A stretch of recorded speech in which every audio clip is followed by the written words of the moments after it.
no, yung kalsada. Ewan ka natin mamaya, no, pagkaalis ng Santo Papa. Pero, sabihin ko lang din, kasi yung mga nakarang araw na nagbabatay din tayo, nakikita natin may mga volunteers na nagpupulot ng basura.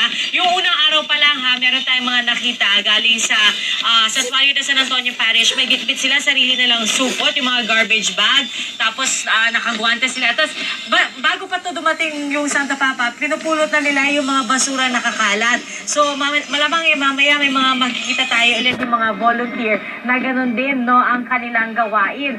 Sa ngayon, medyo tahimik pa yung mga tao na naririto, pero hindi ibig sabihin nun na kakaunti yung nandito, kasi maaga silang dumating, madaling araw pa lang, madilim pa lang, at napakalamig pa kanina madaling araw, nakaantabay na dito. So siguro ngayon, medyo nagpapahinga sila, bumabuelo, at kapag nalaman nila na paalis na ng nunciature ang ating Santo Papa, tsaka sila muli magsisitayuan. At yung mga mensahe nila para sa Santo Papa, iba-iba. Nung una tayong nandito, yung pagdating ng Santo Papa, ang sabi nila, gusto nilang ipaabot ang kanilang pagbati sa kanya, isang mainit na pagsalubong. Ngayon naman, ang gusto nilang ipaabot na mensahe ay pasasalamat at pagmamahal. Kanina meron tayong nakita yung mga volunteers at yung mga nag-aabang. Ito, meron silang mga bit-bit na letter balloons.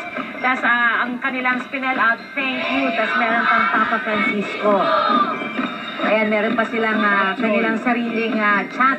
Tapos ito, meron tayong nakilalang bata, 6 years old, na cute na cute. Ito na yung first time niya na makikita yung Santo Papa. Napanood daw niya kasi sa TV ilang araw na nakalilipas yung ating Santo Papa, si Pope Francis. So gusto raw niyang makita. Ito, meron siyang bit-bit na sarili niyang camera. Tinuruan daw siya ng kanya ama kung paano gamitin para makunan niya ang ating Santo Papa kapag siya ay dumaan mamaya. So, ngayon, may ibang bahagi kasi dito ng Road Boulevard na hindi pa tinatamaan ng araw. Medyo doon nagsiksikan yung mga kababayan natin kasi mas